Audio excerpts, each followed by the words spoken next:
Hi hello ನಮಸ್ಕಾರ ಎಲ್ಲರಿಗೂ. ನವೋನ್ನತಿ education ಚಾನಲ್ಗೆ ನಿಮ್ಮೆಲ್ಲರಿಗೂ ಸ್ವಾಗತ.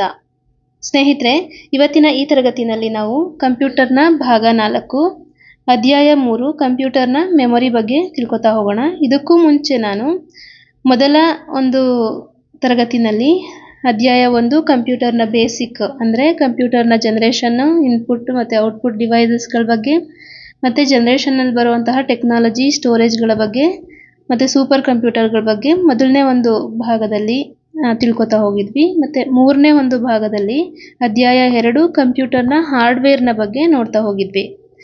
ಇವತ್ತಿನ ಈ 4ನೇ ಭಾಗದಲ್ಲಿ 3ನೇ ಅಧ್ಯಾಯವಾದಂತಹ ಕಂಪ್ಯೂಟರ್ನ ಮೆಮೊರಿ ಬಗ್ಗೆ ತಿಳ್ಕೊತಾ ಹೋಗೋಣ. ಅದಕ್ಕೂ ಮುಂಚೆ ಇನ್ನೂ ಯಾರೆಲ್ಲ ನಮ್ಮ ಚಾನಲ್ನ ಸಬ್ಸ್ಕ್ರೈಬ್ ಮಾಡಿಲ್ವೋ ದಯವಿಟ್ಟು ಸಬ್ಸ್ಕ್ರೈಬ್ ಮಾಡಿಕೊಂಡು ನೋಡಿ ಅಂತ ಹೇಳ್ತೀನಿ. ಮೊದಲನೇ ಪ್ರಶ್ನೆ, ಒಂದು ನಿಬ್ಬಲ್ ಎಷ್ಟು ಬಿಟ್ಗಳಿಗೆ ಸಮ? ಎ 8 ಬಿಟ್ಗಳು, ಬಿ 4 ಬಿಟ್ಗಳು, ಸಿ 6 ಬಿಟ್ಗಳು, ಡಿ 10 ಬಿಟ್ಗಳು. ಉತ್ತರ 4 ಬಿಟ್ಗಳು. ವಿವರಣೆಯನ್ನು ನೋಡೋಣ. ಮೆಜರಿಂಗ್ ಯೂನಿಟ್ ಆಫ್ ಮೆಮೊರಿ ಅಂತ ಹೇಳಿ ಇಲ್ಲಿ ಫಸ್ಟ್ ಒನ್ ನೋಡಿ, 1 ಬಿಟ್ ಅಂತ ಇದೆ. 1 ಬಿಟ್ 0 ಅಥವಾ 1ಗೆ ಸಮ ಅಂತ ಹೇಳಿ, ಅಂದರೆ 0 ಮತ್ತು 1ನ ನಾವು ಬೈನರಿ ಡಿಜಿಟ್ಸ್ ಅಂತ ಹೇಳಿ, ಬೈನರಿ ನಂಬರ್ಸ್ ಅಂತ ಹೇಳಿ ಕರಿತಾ ಹೋಗ್ತೀವಿ. 1 bit is equal to 0 or 1 binary digit ಆಗಿರುತ್ತೆ. ನೆಕ್ಸ್ಟು 1 ಕ್ರಂಬ್ ಅಂತ ಹೇಳಿದ್ರೆ 2 ಬಿಟ್ಸ್ಗೆ ಸಮ ಆಗಿರುತ್ತೆ. 1 ನಿಬ್ಬಲ್ 4 ಬಿಟ್ಗೆ ಸಮ ಆಗಿರುತ್ತೆ. ಹಾಗೆ 1 ಬೈಟು 8 ಬಿಟ್ಗಳಿಗೆ ಸಮ ಆಗಿರುತ್ತೆ. ನೆಕ್ಸ್ಟು 1 ಕಿಲೋಬೈಟ್ KB ಅಂತ ಹೇಳ್ತೀವಲ್ವ, ಅದು 1024 ಬೈಟ್ಸ್ಗೆ ಸಮ, ಮತ್ತು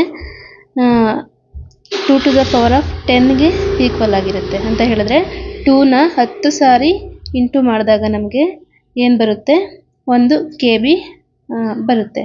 ಅಥವಾ 1K ಅಂತ ಹೇಳಿ, ಅಂದರೆ 1000 ಬೈಟ್ಸ್ಗೆ 1 ಕಿಲೋಬೈಟ್ ಅಂತ ಕೂಡ ಕರಿತಾ ಹೋಗ್ತೀವಿ. ನೆಕ್ಸ್ಟು 1 ಮೆಗಾಬೈಟ್ ಅಂತ ಹೇಳಿದ್ರೆ 1 MB.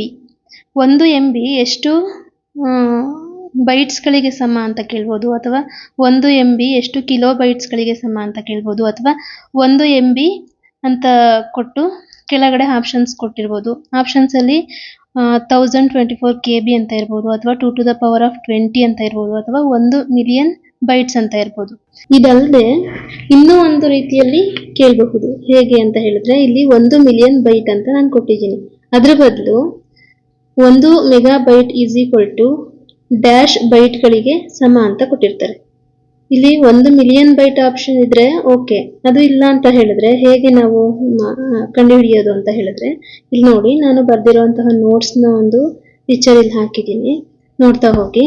ಇಲ್ಲಿ ನೋಡಿ, 1 ಮೆಗಾಬೈಟ್ಗೆ 1024 KB ಫಸ್ಟ್ ಕಾಲಮಲ್ಲಿ, ನೆಕ್ಸ್ಟ್ ಅಲ್ಲಿ 2 to the power of 20 ಅಂತ ಹಾಕಿದ್ದೀನಿ. ಅದ್ರ ಮುಂದೆ ಏನು ಮಾಡಿದ್ದೀನಿ ಅಂತ ಹೇಳಿದ್ರೆ 1024 ಇಂಟು 1024 ಬೈಟ್ಸ್ ಅಂತ ಹೇಳಿ ಹಾಕಿದ್ದೀನಿ. ಓಕೆನಾ? ನೆಕ್ಸ್ಟು ಈ 4 ಕಾಲಮ್ನ ಒಂದ್ಸರಿ ಇಂಟ್ರೆಸ್ಟ್ ಕೊಟ್ಟು ನೋಡ್ಕೊಳ್ಳಿ, ಅಥವಾ ಪ್ರಾಕ್ಟೀಸ್ ಮಾಡಿ. ನಾನು ಇಲ್ಲಿ ಹೇಗೆ ಕೊಟ್ಟಿದ್ದೀನಿ ಇದೇ ಥರ ಕಾಲಮ್ ಹಾಕೊಂಡು ನೀವು ಕೂಡ ನೋಟ್ಸ್ನ ಬರ್ಕೋತಾ ಹೋಗಿ. ಯಾಕೆ ಅಂತ ಹೇಳಿದ್ರೆ ಇವು 4 ಆಪ್ಷನ್ ಇರಬಹುದು. ಓಕೆನಾ? 1 MB ಅಂತ ಕೊಟ್ಟು 1024 KB ಅಂತ ಇರ್ಬೋದು, ಅಥವಾ 2 to the power of 20 ಇರ್ಬೋದು, ಅಥವಾ 1024 ಇಂಟು 1024 ಬೈಟ್ಸ್ ಅಂತ ಇರ್ಬೋದು. ಅದು ಇಲ್ಲ ಆಪ್ಷನಲ್ಲಿ ಅಂತ ಹೇಳಿದ್ರೆ 1 ಮಿಲಿಯನ್ ಬೈಟ್ಸ್ ಅಂತ ಇರ್ಬೋದು. ಇಷ್ಟು ಆಪ್ಷನ್ನು ನೀವು ಇದೊಂದೇ ಒಂದು ಪ್ರಶ್ನೆಗೆ ಆನ್ಸರ್ ಆಗಿ ಕೊಟ್ಟಿರ್ಬೋದು. ಇದಿಷ್ಟು ನಿಮಗೆ ಗೊತ್ತಿದೆ ಮಾತ್ರ ಆನ್ಸರ್ ಮಾಡೋಕ್ಕೆ ಸಾಧ್ಯ ಆಗುತ್ತೆ. ಸೊ ನಾನೇನು ಮಾಡಿದ್ದೀನಿ, ಇಲ್ಲಿ ಕಾಲಮ್ ಹಾಕೊಂಡು ಬರ್ಕೊಂಡಿದ್ದೀನಿ. ನೀವು ಕೂಡ ಇದೇ ಥರ ಬರ್ಕೋತಾ ಹೋಗಿ, ಅರ್ಥ ಆಗುತ್ತೆ. ಓಕೆನಾ? Next 1 GB is equal to 1024 MB, ಅಥವಾ 2 to the power of 30 ಅಂತ ಇರ್ಬೋದು, ಅಥವಾ 1024 ಇಂಟು 1024 ಇಂಟು 1024. ಇದು ಇಲ್ಲ ಆಪ್ಷನಲ್ಲಿ ಅಂತ ಹೇಳಿದ್ರೆ 1 ಬಿಲಿಯನ್ ಬೈಟ್ಸ್. MBಗೆ ಬಂದು 1 ಮಿಲಿಯನ್ ಬೈಟ್ಸ್ ಆದರೆ GB ಗೆ ಬಂದು 1 ಬಿಲಿಯನ್ ಬೈಟ್ಸ್ ಆಗಿರುತ್ತೆ. ಓಕೆನಾ? ಇಲ್ಲಿ ಯಾವುದು ಬೇಕಾದರೂ ಕೊಡಬಹುದು, GB ನಾದರೂ ಕೊಡ್ಬೋದು, MBನಾದರೂ ಕೊಡ್ಬೋದು. ಈ ಒಂದು ಪಿಕ್ಚರ್ನ ನೀವು ನೀಟಾಗಿ ನಿಮ್ಮ ತಲೆ ಒಳಗಡೆ ತುಂಬ್ಕೊಂಡ್ಬಿಟ್ರೆ ಯಾವುದೇ ಕ್ವಶನ್ಸ್ನ ಹೆಂಗೆ ಕೊಟ್ರು ಬರೀಬಹುದು. ಮತ್ತು ಇದನ್ನು ಕಂಡುಹಿಡಿಯೋದಕ್ಕೆ ಒಂದು ಟ್ರಿಕ್ಸು ಇದೆ, ಅದನ್ನು ನೆಕ್ಸ್ಟ್ ಸ್ಲೈಡ್ನಲ್ಲಿ ಹೇಳ್ಕೊಡ್ತಾ ಹೋಗ್ತೀನಿ. ಮೊದಲು ಯಾವ ಯಾವ ಇದಕ್ಕೆ ಎಷ್ಟೆಷ್ಟು GB ಅಥವಾ ಎಷ್ಟು ಬೈಟ್ಸ್ಗಳಿದೆ ಅಂತ ಇದೊಂದು ಪಿಕ್ಚರ್ನ ನೀವು ತಿಳ್ಕೊಂಡ್ಬಿಟ್ರೆ ನೆಕ್ಸ್ಟ್ ಇನ್ನೊಂದು ಟ್ರಿಕ್ಸ್ ಮೂಲಕ ಹೇಗೆ ಆನ್ಸರ್ ಹಾಕೋದು ಅಂತ ಹೇಳ್ಕೊಡ್ತೀನಿ. ಓಕೆನಾ? ನೆಕ್ಸ್ಟ್ 1 TB ಅಂತ ಹೇಳಿದ್ರೆ 1 ಟೆರಾಬೈಟ್ ಅಂತ ಹೇಳಿ 1 ಟೆರಾಬೈಟ್ ಈಸ್ ಈಕ್ವಲ್ ಟು ಅಂತ ಕೊಟ್ಟು ಈ ಆಪ್ಷನ್ಸ್ನ ನೀವು ಎಕ್ಸ್ಪೆಕ್ಟ್ ಮಾಡ್ಬೋದು. ಯಾವುದು 1024 GB ಅಥವಾ 2 to the power of 40 ಅಥವಾ 1 ಟ್ರಿಲಿಯನ್ ಬೈಟ್ಸ್ ಅಂತ ಹೇಳಿ. ಮೆಗಾಬೈಟ್ ಬಂದು 1 ಮಿಲಿಯನ್ ಬೈಟ್ಸು, ಇನ್ನು ಜಿಗಾಬೈಟ್ ಬಂದು 1 ಬಿಲಿಯನ್ ಬೈಟ್ಸು, ಇಲ್ಲಿ ಟೆರಾಬೈಟ್ ಬಂದು 1 ಟ್ರಿಲಿಯನ್ ಬೈಟ್ಸು. ಇಲ್ಲಿ ಟ್ರಿಕ್ಸ್ ಏನು ಯೂಸ್ ಮಾಡ್ಬೋದು ಅಂತ ಹೇಳಿದ್ರೆ MB ಬಂದು ಮಿಲಿಯನ್, ಅಲ್ಲೂ M ಬರುತ್ತೆ ಇಲ್ಲೂ M ಬರುತ್ತೆ. ಹಾಗೆ ನೆಕ್ಸ್ಟ್ GB ಅಂತ ಬಂದಾಗ ಅಲ್ಲೂ ಕೂಡ B ಬರುತ್ತೆ, 1 ಬಿಲಿಯನ್. ಇಲ್ಲಿ ಒಂದು TB is equal to dash bytes ಅಂತ ಕೊಟ್ಟರೆ ನಿಮಗೆ 1 ಟ್ರಿಲಿಯನ್ ಬೈಟ್ಸ್ ಅಂತ ಈಸಿಯಾಗಿ ಆನ್ಸರ್ ಮಾಡ್ಬೋದು. ಯಾಕೆಂದರೆ T ಬರುತ್ತೆ. ಅದೊಂದು ಟ್ರಿಕ್ನ ಯೂಸ್ ಮಾಡ್ಬೋದು ನೀವು ಇಲ್ಲಿ. Next 1 petabyte 1 PB is equal to 1000 TB. ಓಕೆನಾ? 1 TB ಅಥವಾ 2 to the power of 50 ಅಂತ ಕೊಡ್ಬೋದು. 2 to the power of 50ನ ನೀವು 2ನ 50 ಟೈಮ್ಸ್ ಇಂಟು ಮಾಡ್ತಾ ಹೋದರೆ, ಗುಣಾಕಾರ ಮಾಡ್ತಾ ಹೋದರೆ ಮುಂದೆ ಅಂಕಿಗಳು ದೊಡ್ಡದಾಗಿ ಸಿಗ್ತಾ ಹೋಗುತ್ತೆ. ಅದಕ್ಕೆ ಇದನ್ನು ಕೊಡೋಕ್ಕೆ ಹೋಗಿಲ್ಲ. ಎಕ್ಸಾಮಲ್ಲಿ ಕೂಡ ಅದನ್ನು ಕೇಳಲ್ಲ. ಎಕ್ಸಾಮಲ್ಲಿ ಹೇಗೆ ಕೇಳ್ತಾರೆ ಅಂತ ಹೇಳಿದ್ರೆ 1 petabyte is equal to dash bytes ಅಂತ ಕೇಳ್ತಾರೆ. ಆ ಬೈಟ್ಸ್ ಕೇಳಿದಾಗ ಹೇಗೆ ನಾವು ಆನ್ಸರ್ ಮಾಡೋದು ಅಂತೇಳಿ ಮುಂದಿನ ಸ್ಲೈಡ್ನಲ್ಲಿ ಹೇಳ್ತಾ ಹೋಗ್ತೀನಿ. ಇಷ್ಟನ್ನ ನೋಡ್ಕೊತಾ ಹೋಗಿ. 1 petabyte is equal to 1024 TB ಅಥವಾ 2 to the power of 50. Next 1 exabyte is equal to 1024 PB ಅಥವಾ 2 to the power of 60. Next zettabyte 1 zettabyte is equal to 1024 EB ಅಥವಾ 2 to the power of 70. Next yottabyte 1 yottabyte is equal to 1024 ZB ಅಥವಾ 2 to the power of 80. Next brontobyte is equal to 1024 YB ಅಥವಾ 2 to the power of 90. Next last one geopbyte ಅಂತ ಹೇಳಿ. 1 geopbyte is equal to 1024 brontobyte. ಇದು 2 to the power of 100 ಅಂತ ಬರುತ್ತೆ. ಓಕೆನಾ? ಈ 2 to the power of ಏನು ಕೊಟ್ಟಿದ್ದೀನಿ ಅದು 2ನ ಅಷ್ಟು ಟೈಮು ಇಂಟು ಮಾಡಿದಾಗ ಅಥವಾ ಗುಣಾಕಾರ ಮಾಡಿದಾಗ ನಮಗೆ ಬೈಟ್ಸ್ ಸಿಗ್ತಾ ಹೋಗುತ್ತೆ.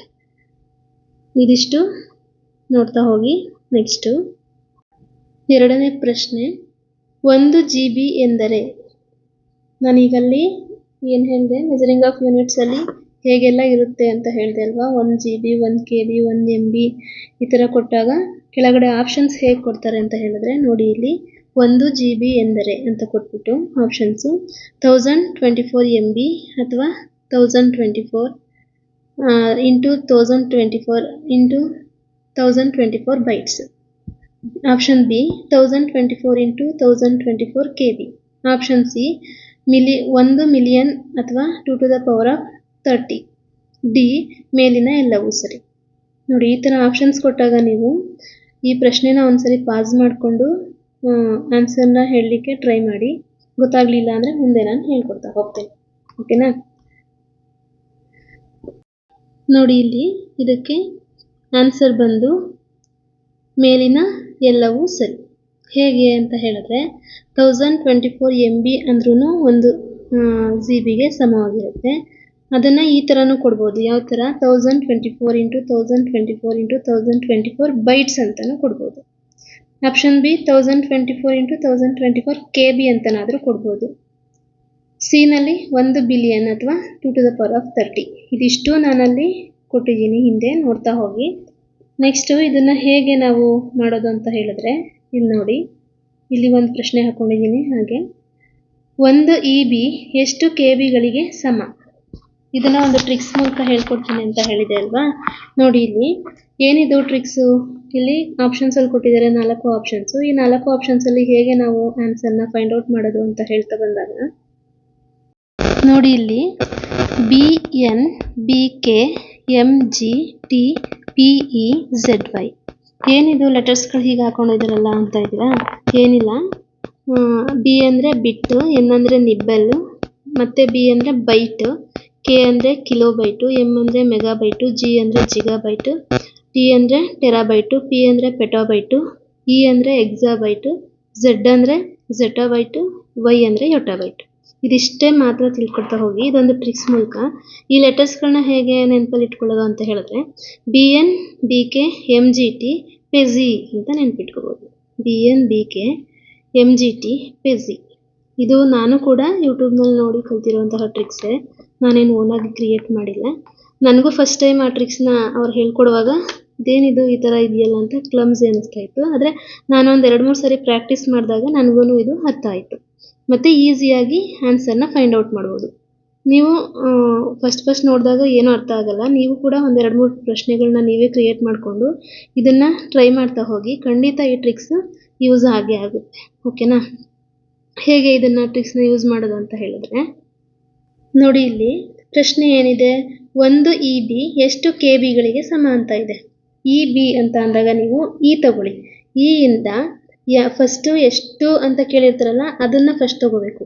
ಅಲ್ಲಿ ಇರೋದ್ರಿಂದ ನಾವು ಇಂದ ಕೆ ಬರೋವರೆಗೂ KB ಬರೋವರೆಗೂ ಮುಂದೆ ಹೋಗ್ತಾ ಹೋಗಬೇಕು. ಹಾಗಾದರೆ ಈಗಿಂದ ಕೆಗೆ ಹೋಗಬೇಕಾದ್ರೆ ಎಷ್ಟು ಟೈಮ್ ನಾವು ಹಿಂದೆ ಬರ್ತೀವಿ ಅದಂತ ಕೌಂಟ್ ಮಾಡ್ಕೋಬೇಕು. ಇಂದ ಪಿ ಇಂದ ಟಿ ಇಂದ ಜಿ ಇಂದ ಎಮ್ ಇಂದ ಕೆ ಅಲ್ವಾ? ಎಷ್ಟು ಟೈಮ್ ಹಿಂದೆ ಬಂದ್ವಿ? 5 ಬಾರಿ. 5 ಬಾರಿ ಹಿಂದೆ ಬಂದಿರೋದ್ರಿಂದ 5 ಬಾರಿ 2024 ಎಲ್ಲಿದೆ ಅಂತ ಹುಡುಕಬೇಕು. ಅದೇ ನಮಗೆ ಆನ್ಸರ್ ಆಗುತ್ತೆ. ಓಕೆನಾ? ಇಲ್ಲಿ 5 ಬಾರಿ ಎಲ್ಲಿದೆ? ಆಪ್ಷನ್ ಸಿ ನಲ್ಲಿದೆ. ಸೊ ಇದಕ್ಕೆ ಆನ್ಸರು ಆಪ್ಷನ್ ಸಿ, 1024 KB. 5 ಬಾರಿ 1024 KB ಇರೋದೇ ನಮಗೆ ಇಲ್ಲಿ ಆನ್ಸರ್ ಆಗಿ ಸಿಗ್ತಾ ಹೋಗುತ್ತೆ. ಕ್ವಶನ್ನು ಎಕ್ಸಾಮಲ್ಲೂ ಕೂಡ ಇದೇ ಥರ ಕೇಳ್ತಾ ಹೋಗ್ತಾರೆ. ಅಲ್ಲೇ ಆನ್ಸರ್ನ ಹೇಗೆ ಫೈಂಡ್ ಔಟ್ ಮಾಡೋದು ಅಂದರೆ ಇದೊಂದು ಟ್ರಿಕ್ ಯೂಸ್ ಮಾಡಿದ್ರೆ ಸಾಕು, ನಿಮಗೆ ಆಟೋಮೆಟಿಕ್ಕಾಗಿ ಆನ್ಸರ್ ಗೊತ್ತಾಗ್ಬಿಡುತ್ತೆ. ಈ ವರ್ಡ್ಸ್ಗಳನ್ನ ನೆನಪಲ್ಲಿ ಇಟ್ಕೊಳ್ಳಿ. BN BK MGT ಪೆಜಿ ಅಂತ ಹೇಳಿ. ಇದೊಂದು ನನಗೂ ಕೂಡ ಫಸ್ಟು ಕಷ್ಟ ಅನ್ನಿಸ್ತಿತ್ತು, ಆದರೆ ಒಂದಷ್ಟು ಪ್ರಾಕ್ಟೀಸ್ ಮಾಡಿದ್ಮೇಲೆ ಈಸಿ ಆಯಿತು. ನೆಕ್ಸ್ಟ್ ಇದೇ ಥರ ಇನ್ನೊಂದು ನಾನು ಹೇಳ್ಕೊಡ್ತಾ ಹೋಗ್ತೀನಿ, ಆಗ ನಿಮ್ಗೆ ಇನ್ನೂ ಈಸಿಯಾಗಿ ಅರ್ಥ ಆಗುತ್ತೆ. ನೆಕ್ಸ್ಟು 1 PB ಎಷ್ಟು MBಗಳಿಗೆ ಸಮ.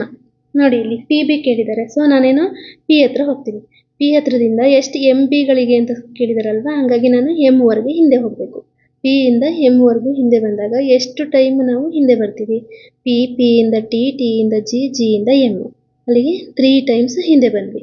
ಸೊ 3 ಟೈಮ್ಸ್ ಅಂತ ಹೇಳಿದ್ರೆ ಇಲ್ಲಿ 1024 ಅನ್ನೋದು 3 ಟೈಮ್ಸ್ ಎಲ್ಲ ಆಪ್ಷನಲ್ಲಿದೆ, ಅದೇ ಆಪ್ಷನ್ನು ಇದಕ್ಕೆ ಉತ್ತರ ಆಗುತ್ತೆ.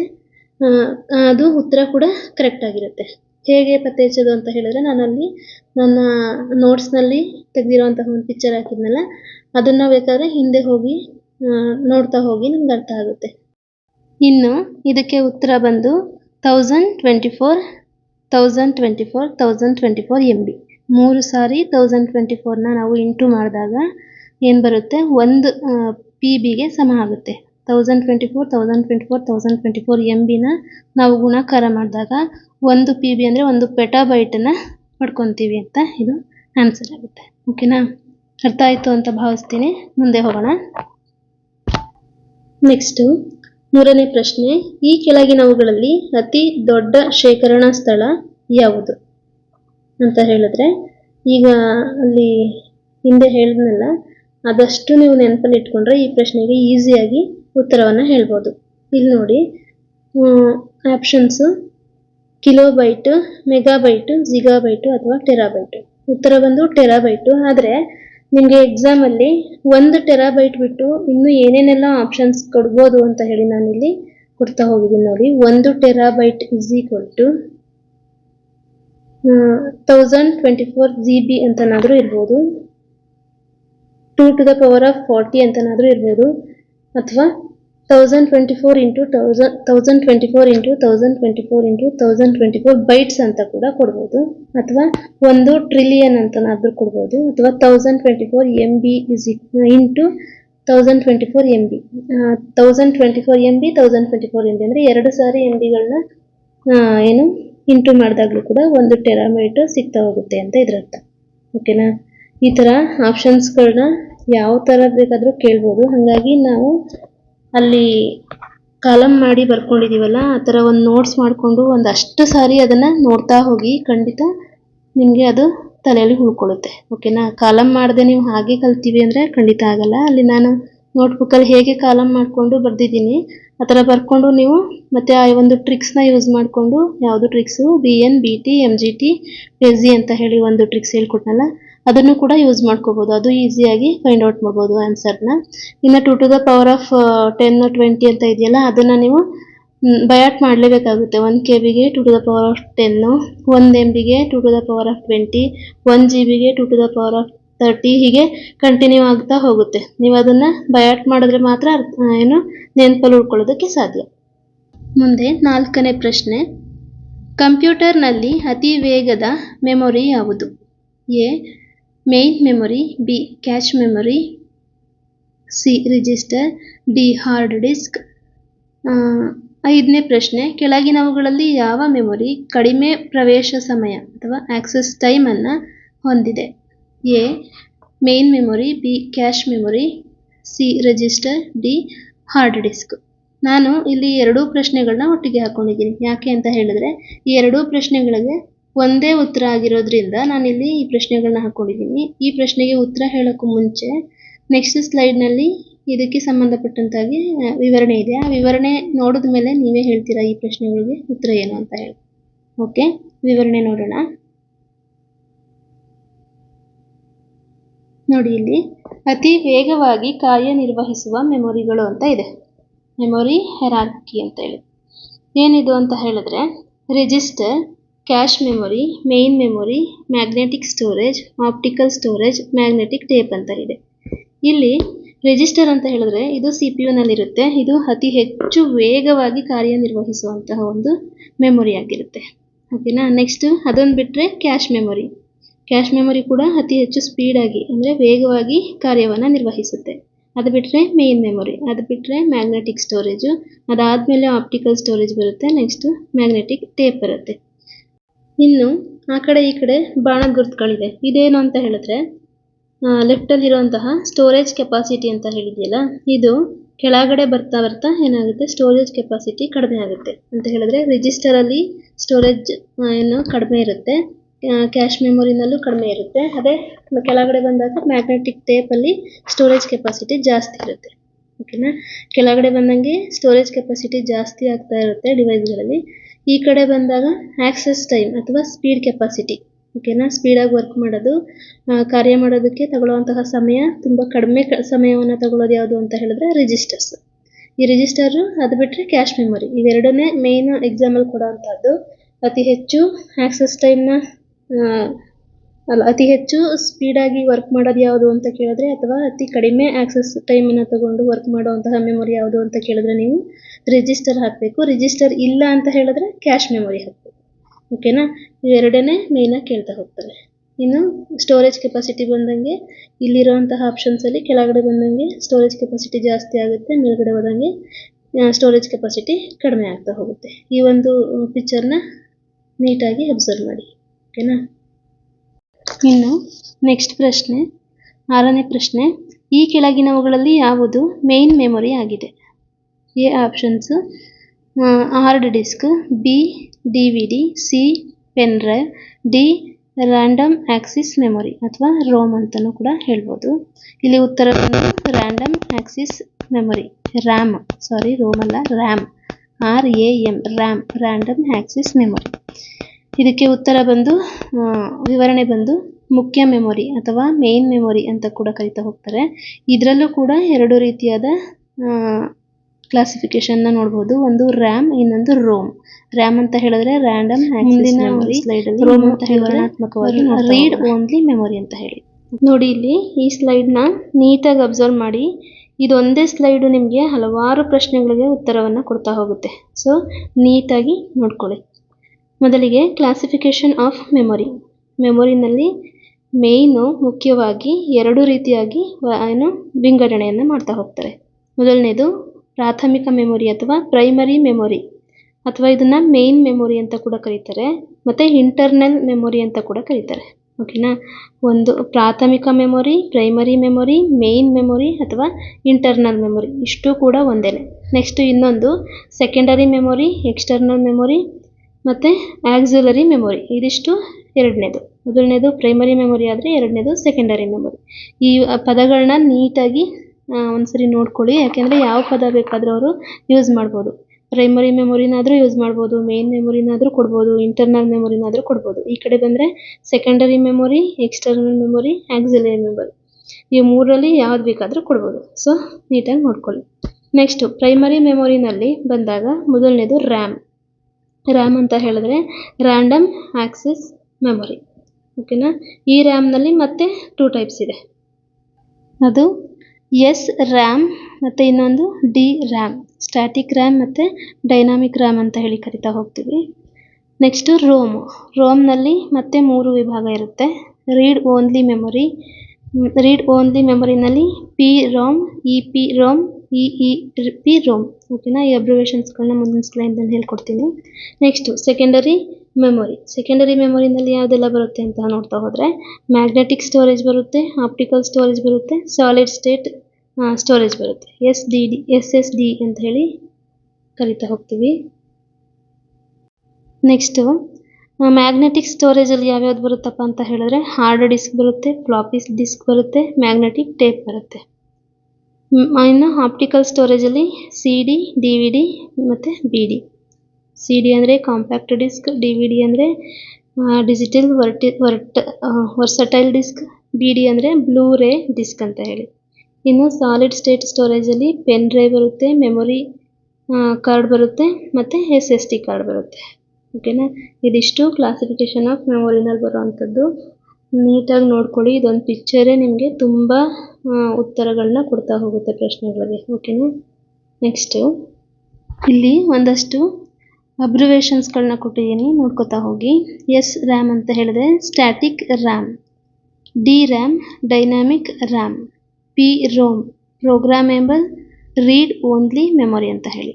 ನೆಕ್ಸ್ಟು ಇ ಪಿ ರೋಮ್ ಅಂತ ಹೇಳಿದ್ರೆ erasable programmable ROM. E P ROM ಅಂತ ಹೇಳಿದ್ರೆ ಎಲೆಕ್ಟ್ರಿಕಲಿ ಎರೇಸೇಬಲ್ ಪ್ರೋಗ್ರಾಮೇಬಲ್ ರೋಮ್ ಅಂತ ಹೇಳಿ. ಇನ್ನು ನೆಕ್ಸ್ಟು CD ಬಂದು compact disc, DVD digital versatile disc, BD blu ray disc. ಇನ್ನು SSD ಅಂತ ಹೇಳಿದ್ರೆ ಸಾಲಿಡ್ ಸ್ಟೇಟ್ ಡಿವೈಸ್ ಅಂತ ಹೇಳಿ. ಇದಿಷ್ಟು ಅಬ್ಸರ್ವೇಷನ್ಗಳನ್ನ ನೀಟಾಗಿ ನೋಡ್ಕೊಳ್ಳಿ, ಯಾಕಂತ ಹೇಳಿದ್ರೆ ಯಾವ್ದು ಬೇಕಾದರೂ ಕೇಳ್ಬೋದು. ಈಗ ಇ ಪಿ ರೋಮ್ನ ವಿಸ್ತೃತ ರೂಪವೇನು ಅಂತ ಕೇಳ್ಬೋದು. ಆವಾಗ ನೀವು ಇದನ್ನು ನೆನಪಲ್ಲಿ ಇಟ್ಕೊಂಡಿದ್ರೆ ಮಾತ್ರ ಹೇಳಕ್ಕೆ ಸಾಧ್ಯ. ಮುಂದೆ 7ನೇ ಪ್ರಶ್ನೆ, ರ್ಯಾಮ್ ಮತ್ತು ರೋಮ್ಗಳು ಎಲ್ಲಿ ಕಂಡುಬರುತ್ತವೆ? A monitor, B mouse, C CPU, D keyboard. ಉತ್ತರ ಬಂದು CPU. ವಿವರಣೆ ಹೀಗಿದೆ. ರೋಮ್ ಮತ್ತು ರ್ಯಾಮ್ಗಳು CPUನಲ್ಲಿರುವ ಮದರ್ ಬೋರ್ಡ್ನಲ್ಲಿ ಕಂಡುಬರುತ್ತವೆ. ಇವುಗಳನ್ನು ಇಂಟರ್ನಲ್ ಮೆಮೊರಿ ಮತ್ತು ಮೇನ್ ಮೆಮೊರಿ ಎನ್ನುತ್ತಾರೆ. ಅಂತ ಹೇಳಿದ್ರೆ ಇಲ್ಲಿ ರ್ಯಾಮ್ ಮತ್ತು ರೋಮ್ಗಳು ನಾನು CPUನಲ್ಲಿದೆ ಅಂತ ಇಲ್ಲಿ ಉತ್ತರನ ಸೆಲೆಕ್ಟ್ ಮಾಡಿದ್ದೀರಾ. ಆದರೆ ಅಲ್ಲಿ ಕೆಲವೊಂದು ಸಮಯದಲ್ಲಿ CPU ಕೊಡೋದ್ರ ಬದಲು ಮದರ್ ಬೋರ್ಡ್ ಕೊಟ್ಟಿರ್ತಾರೆ. ಆವಾಗ ನೀವು ಮದರ್ ಬೋರ್ಡ್ನ ಆನ್ಸರ್ ಆಗಿ ಸೆಲೆಕ್ಟ್ ಮಾಡಬೇಕಾಗುತ್ತೆ. ಅದಕ್ಕೋಸ್ಕರ ಇಲ್ಲಿ ನಾನು ವಿವರಣೆನ ಈ ಥರ ಕೊಟ್ಟಿರೋದು. ರ್ಯಾಮ್ ಮತ್ತು ರೋಮ್ಗಳು ಎಲ್ಲಿ ಕಂಡುಬರುತ್ತವೆ ಅಂತ ಹೇಳಿ ಆಪ್ಷನ್ನಲ್ಲಿ CPU ಇದ್ದರೆ CPUನ ಸೆಲೆಕ್ಟ್ ಮಾಡಬೇಕು. CPU ಇಲ್ಲ ಅಂತ ಹೇಳಿದ್ರೆ ಮದರ್ ಬೋರ್ಡ್ನ ಸೆಲೆಕ್ಟ್ ಮಾಡಬೇಕಾಗುತ್ತೆ. ಓಕೆನಾ. ಇದಿಷ್ಟು ಈ ಪ್ರಶ್ನೆಗೆ ವಿವರಣೆ ಆಗಿತ್ತು. ಮುಂದಿನ ಪ್ರಶ್ನೆ 8ನೇ ಪ್ರಶ್ನೆ, ಈ ಕೆಳಗಿನವುಗಳಲ್ಲಿ ಯಾವುದು ವ್ಯಾಲಟೈಲ್ ಮೆಮೊರಿ ಅಥವಾ ಟೆಂಪರರಿ ಮೆಮೊರಿ ಆಗಿದೆ? ಉತ್ತರ ಆಪ್ಷನ್ಸ್ ಬಂದು ರೋಮ್, ರ್ಯಾಮ್, ಪಿ ರೋಮ್ ಮತ್ತು ಯಾವುದು ಅಲ್ಲ. ಉತ್ತರ B RAM, random access memory ಅಂತ ಹೇಳಿ. ಓಕೆನಾ. ಇದಕ್ಕೆ ವಿವರಣೆ ನೆಕ್ಸ್ಟ್ ಸ್ಲೈಡ್ನಲ್ಲಿ ನೋಡೋಣ. ಸ್ನೇಹಿತರೆ, ಈ ಹಿಂದಿನ ಸ್ಲೈಡ್ನಲ್ಲಿ ತಿಳ್ಕೊಂಡಿದ್ರಿ ನೀವು ಏನು ಪ್ರೈಮರಿ ಮೆಮೊರಿನಲ್ಲಿ 2 ರೀತಿಯಾಗಿ ಇದೆ ಅಂತ ಹೇಳಿ. ಮೊದಲನೇದು ರ್ಯಾಮು, ಇನ್ನೊಂದು ರೋಮ್. ಇಲ್ಲಿ ಈ ಸ್ಲೈಡ್ನಲ್ಲಿ ನಾವು ರ್ಯಾಮ್ ಅಂದರೆ ಏನು, ರ್ಯಾಮ್ ಹೇಗೆ ವರ್ಕ್ ಮಾಡುತ್ತೆ ಮತ್ತು ರ್ಯಾಮ್ನಲ್ಲಿ ಇರುವಂತಹ ವಿಧಗಳು, ಮತ್ತೆ ರ್ಯಾಮ್ನಲ್ಲಿ 2 ರೀತಿಯಾಗಿ ಕಾಣ್ತಾ ಹೋಗ್ತೀವಿ. ಮತ್ತು ರೋಮ್ನಲ್ಲಿ ಏನಿರುತ್ತೆ, ಹೇಗೆ ವರ್ಕ್ ಮಾಡುತ್ತೆ ರೋಮು, ಮತ್ತು ರೋಮ್ನಲ್ಲಿ ಮೆಮೊರಿಯನ್ನು ಅಳಿಸೋಕ್ಕೆ ಸಾಧ್ಯನಾ, ಅಳಿಸೋದಾದರೆ ಹೇಗೆ ಅಳಿಸಬಹುದು ಅಂತ ಎಲ್ಲ ತಿಳ್ಕೊತಾ ಹೋಗೋಣ. ಮೊದಲಿಗೆ ರ್ಯಾಮ್, ರ್ಯಾಂಡಮ್ ಆಕ್ಸೆಸ್ ಮೆಮೊರಿ ಅಂತ ಹೇಳಿ ಕರಿತಾ ಇರ್ತೀವಿ. ಈ ಒಂದು ರ್ಯಾಮು ವ್ಯಾಲಟೈಲ್ ಮೆಮೊರಿ ಆಗಿದೆ. ವ್ಯಾಲಟೈಲ್ ಮೆಮೊರಿ ಅಂದರೆ ಏನು ಗೊತ್ತಾ ನಿಮಗೆ? ವ್ಯಾಲಟೈಲ್ ಮೆಮೊರಿ ಅಂತ ಹೇಳಿದ್ರೆ ವಿದ್ಯುತ್ ಸಂಪರ್ಕ ಕಡಿತಗೊಂಡಾಗ ಇರುವಂತಹ ಮಾಹಿತಿ ಅಳಿಸಿ ಹೋಗುವುದು. ಅದಕ್ಕೆ ಇದನ್ನ ತಾತ್ಕಾಲಿಕ ಮೆಮೊರಿ, ಟೆಂಪರರಿ ಮೆಮೊರಿ ಅಂತ ಕರಿತಾ ಹೋಗ್ತೀವಿ. ನಾವೀಗ ಏನೋ ಒಂದು ವರ್ಕ್ ಮಾಡ್ತಾ ಇರ್ತೀವಿ ಕಂಪ್ಯೂಟರ್ನಲ್ಲಿ, ಇದಕ್ಕಿದ್ದಂಗೆ ಕರೆಂಟ್ ಹೋಗ್ಬಿಡುತ್ತೆ. ಅವಾಗ ಏನಾಗುತ್ತೆ, ನಾವು ವರ್ಡಲ್ಲಿ ಏನೋ ಟೈಪ್ ಮಾಡಿದ್ದೆಲ್ಲವೂ ಹೊರಟೋಗ್ಬಿಡುತ್ತೆ, ಅಲ್ಲಿ ಸೇವ್ ಆಗಿರಲ್ಲ. ಇದಕ್ಕೆ ನಾವು ತಾತ್ಕಾಲಿಕ ಮೆಮೊರಿ ಅಥವಾ ಟೆಂಪರರಿ ಮೆಮೊರಿ ಅಂತ ಹೇಳಿ ಕರಿತೀವಿ. ರ್ಯಾಮ್ ಒಂದು ತಾತ್ಕಾಲಿಕ ಮೆಮೊರಿ ಅಥವಾ ಟೆಂಪರರಿ ಮೆಮೊರಿ ಅಥವಾ ವ್ಯಾಲಟೈಲ್ ಮೆಮೊರಿ ಅಂತ ಕೂಡ ಕರಿತಾ ಹೋಗ್ತಾರೆ. ಮತ್ತೆ ರ್ಯಾಮ್ನ ರೀಡ್ ಆ್ಯಂಡ್ ರೈಟ್ ಮೆಮೊರಿ ಅಂತ ಕೂಡ ಕರಿತಾ ಹೋಗ್ತೀವಿ. ಏನಕ್ಕೆ ಈ ಥರ ಅಂತ ಹೇಳಿದ್ರೆ, ರ್ಯಾಮ್ನಲ್ಲಿರುವಂತಹ ಮಾಹಿತಿಯನ್ನು ನಾವಿಲ್ಲಿ ಬದಲಾವಣೆಯನ್ನು ಮಾಡ್ಬೋದು. ನಾವೇನೋ ಒಂದು ಟೈಪ್ ಮಾಡಿರ್ತೀವಿ, ಅದು ಬೇಡ ಅಂದರೆ ಡಿಲೀಟ್ ಮಾಡಿ ಮತ್ತೆ ಟೈಪ್ ಮಾಡ್ಬೋದು. ಆದರೆ ರೋಮ್ನಲ್ಲಿ ಹಾಗಲ್ಲ. ರೋಮ್ನ ನೆಕ್ಸ್ಟ್ ಹೇಳ್ತಾ ಹೋಗ್ತೀನಿ. ರ್ಯಾಮ್ನಲ್ಲಿ ಏನು ಮಾಡ್ಬೋದು, ಮಾಹಿತಿಯ ಬದಲಾವಣೆ ಮಾಡೋದಕ್ಕೆ ಸಾಧ್ಯ ಇದೆ. ಓಕೆನಾ? ಅದಕ್ಕೆ ಇದನ್ನು ರೀಡ್ ಆ್ಯಂಡ್ ರೈಟ್ ಮೆಮೊರಿ ಅಂತ ಕೂಡ ಕರಿತಾ ಹೋಗ್ತಾರೆ. ನೆಕ್ಸ್ಟು ಈ ರ್ಯಾಮ್ನಲ್ಲಿ ಎರಡು ರೀತಿಯಾಗಿ ಕಾಣ್ತಾ ಹೋಗ್ತೀವಿ. ರ್ಯಾಮ್ನಲ್ಲಿ ಎರಡು ವಿಧ. ಒಂದು ಸ್ಟ್ಯಾಟಿಕ್ ರ್ಯಾಮ್, ಎಸ್ ರ್ಯಾಮ್ ಅಂತ ಹೇಳಿ ಕರಿತಾ ಹೋಗ್ತೀವಿ. Next dynamic RAM. ಈ ಎಸ್ ರ್ಯಾಮ್ ಬಂದು ಏನಂತ ಹೇಳಿದ್ರೆ, ಇದು ತುಂಬ ಸ್ಪೀಡಾಗಿ ವರ್ಕ್ ಮಾಡುತ್ತೆ. ಮತ್ತು ಈ ಎಸ್ ರ್ಯಾಮನ್ನು ಕ್ಯಾಚ್ ಮೆಮೊರಿಯಾಗಿ ಕೂಡ ಬಳಕೆ ಮಾಡ್ತಾ ಹೋಗ್ತಾರೆ, ಅದನ್ನು ಎಸ್ ರ್ಯಾಮನ್ನು. ಇನ್ನು ಡೈನಾಮಿಕ್ ರ್ಯಾಮ್ ಅಂತ ಬಂದರೆ ಇದು ಮೇನ್ ರ್ಯಾಮ್ ಆಗಿ ಕೆಲಸ ಮಾಡ್ತಾ ಹೋಗುತ್ತೆ ಮತ್ತು ಇದು ಫಾಸ್ಟಾಗಿ ವರ್ಕ್ ಮಾಡುತ್ತೆ. ಓಕೆನಾ? ರ್ಯಾಮು ಮೇನ್ ಮೆಮೊರಿನಲ್ಲಿ ಎರಡು ವಿಧ, ರ್ಯಾಮ್ ಮತ್ತು ರೋಮು. ಈ ರ್ಯಾಮ್ನಲ್ಲಿ ಮತ್ತೆ ಎರಡು ವಿಧ, ಒಂದು ಎಸ್ ರ್ಯಾಮು, ಇನ್ನೊಂದು ಡಿ ರ್ಯಾಮು. ಎಸ್ ರ್ಯಾಮ್ ಅಂದರೆ ಸ್ಟ್ಯಾಟಿಕ್ ರ್ಯಾಮು, ಡಿ ರ್ಯಾಮ್ ಅಂದರೆ ಡೈನಾಮಿಕ್ ರ್ಯಾಮ್. ಮತ್ತು ರ್ಯಾಮು ಏನು ಫಾಸ್ಟೆಸ್ಟ್ ಮೆಮೊರಿ ಆಗಿದೆ. ರೋಮ್ಗೆ ಹೋಲಿಸ್ಕೊಂಡಾಗ ರ್ಯಾಮು ಸ್ವಲ್ಪ ಸ್ಪೀಡಾಗಿ ವರ್ಕ್ ಮಾಡುತ್ತೆ ಮತ್ತು ಇದು ಕಾಸ್ಟ್ಲಿ ಅನಿಸುತ್ತೆ. ಯಾವುದು? ರ್ಯಾಮು ಕಾಸ್ಟ್ಲಿ ಆಗಿದೆ, ಅಂದರೆ ವೆಚ್ಚದಾಯಕವಾಗಿದೆ. ರೋಮು ಅಷ್ಟು ಕಾಸ್ಟ್ಲಿ ಏನಿಲ್ಲ. ಓಕೆನಾ? ರೋಮ್ಗೆ ಹೋಲಿಸ್ಕೊಂಡಾಗ ರ್ಯಾಮೇ ಕಾಸ್ಟ್ಲಿ. ಓಕೆನಾ? ನೆಕ್ಸ್ಟ್ ರೋಮ್ನ ನೋಡೋಣ. ರೀಡ್ ಓನ್ಲಿ ಮೆಮೊರಿ, ಇದನ್ನು ನಾನ್ ವ್ಯಾಲಟೈಲ್ ಮೆಮೊರಿ ಮತ್ತು ಟೆಂಪರರಿ ಮೆಮೊರಿ ಅಂತ ಕೂಡ ಕರಿತಾ ಹೋಗ್ತಾರೆ. ಏನು ನಾನ್ ವ್ಯಾಲಟೈಲ್ ಮೆಮೊರಿ ಅಂತ ಹೇಳಿದ್ರೆ, ವಿದ್ಯುತ್ ಸಂಪರ್ಕ ಕಡಿತಗೊಂಡಾಗಲೂ ಇಲ್ಲಿರುವಂತಹ ಮಾಹಿತಿ ಅಳಿಸಿ ಹೋಗೋದಿಲ್ಲ, ಅಂದರೆ ಪರ್ಮನೆಂಟ್ ಆಗಿರುತ್ತೆ. ಈ ಮಾಹಿತಿಯನ್ನು ಕಂಪ್ಯೂಟರ್ ತಯಾರಿಸಿರ್ತಾರಲ್ಲ, ಆ ಕಂಪ್ನಿಯವರೇ ಏನು ಮಾಡಿರ್ತಾರೆ, ಕೆಲವೊಂದು ಮಾಹಿತಿನ ರೋಮ್ನಲ್ಲಿ ಫೀಡ್ ಮಾಡಿ ಕಳಿಸಿರ್ತಾರೆ. ಸೊ ಇದನ್ನು ಅಳಿಸೋದಕ್ಕೆ ಸಾಧ್ಯ ಇಲ್ಲ. ಎಕ್ಸಾಂಪಲು ಸೆಟ್ಟಿಂಗ್ಸ್ಗಳಿರ್ಬೋದು, ಕಂಪ್ಯೂಟರಲ್ಲಿರುವಂತಹ ಸೆಟ್ಟಿಂಗ್ಸ್ಗಳಿರ್ಬೋದು, ಮತ್ತು ಶಟ್ ಡೌನ್ ಇವೆಲ್ಲವೂ ಏನಾಗಿರುತ್ತೆ, ಕಂಪ್ನಿಯವರೇ ಏನು ಮಾಡಿರ್ತಾರೆ, ಪ್ರೋಗ್ರಾಮ್ಗಳನ್ನ ಕಂಪ್ಯೂಟರ್ನಲ್ಲಿ ಫಿಲ್ ಮಾಡಿ ಕಳಿಸಿರ್ತಾರೆ. ಇದನ್ನು ಯಾವುದೇ ರೀತಿ ನಾವು ಅಳಿಸೋದಕ್ಕೆ ಸಾಧ್ಯ ಇಲ್ಲ ಮತ್ತು ಚೇಂಜ್ ಮಾಡೋದಕ್ಕೂ ಸಾಧ್ಯ ಇಲ್ಲ. ಅದಕ್ಕೋಸ್ಕರನೇ ಇದನ್ನು ಪರ್ಮನೆಂಟ್ ಮೆಮೊರಿ ಅಂತ ಹೇಳಿ ಕರಿತಾ ಹೋಗ್ತಾರೆ. ಓಕೆನಾ? ಹಾಗಾಗಿ ಇದನ್ನು ಪರ್ಮನೆಂಟ್ ಮೆಮೊರಿ ಅಂತಲೂ ಕರೀತಾರೆ. ರೋಮ್ನಲ್ಲಿ ಮಾಹಿತಿ ಬದಲಾವಣೆ ಸಾಧ್ಯ ಇಲ್ಲ. ರೋಮ್ನಲ್ಲಿ ಯಾವುದೇ ರೀತಿ ಮಾಹಿತಿಯನ್ನು ಬದಲಾವಣೆ ಮಾಡೋದಕ್ಕೆ ಸಾಧ್ಯ ಇಲ್ಲ. ಹಾಗೆ ಇದರಲ್ಲಿ ಮೂರು ರೀತಿಯಾಗಿ ನೋಡ್ಬೋದು. ಒಂದು ಪಿ ರೋಮು, ಇನ್ನೊಂದು ಇ ಪಿ ರೋಮು, ಮೂರನೇದು ಇ ಪಿ ರೋಮ್ ಅಂತ ಹೇಳಿ. ಪಿ ರೋಮ್ನಲ್ಲಿ ಯಾವುದೇ ರೀತಿ ಮಾಹಿತಿ ಅಳಿಸೋದಕ್ಕೆ ಸಾಧ್ಯವೂ ಇಲ್ಲ, ಅಲ್ಲಿ ಚೇಂಜ್ ಮಾಡೋದಕ್ಕೂ ಆಗಲ್ಲ. ಯಾವುದು? ಪಿ ರೋಮ್ ಅಂದರೆ ಪ್ರೋಗ್ರಾಮೇಬಲ್ ರೋಮ್ನಲ್ಲಿ.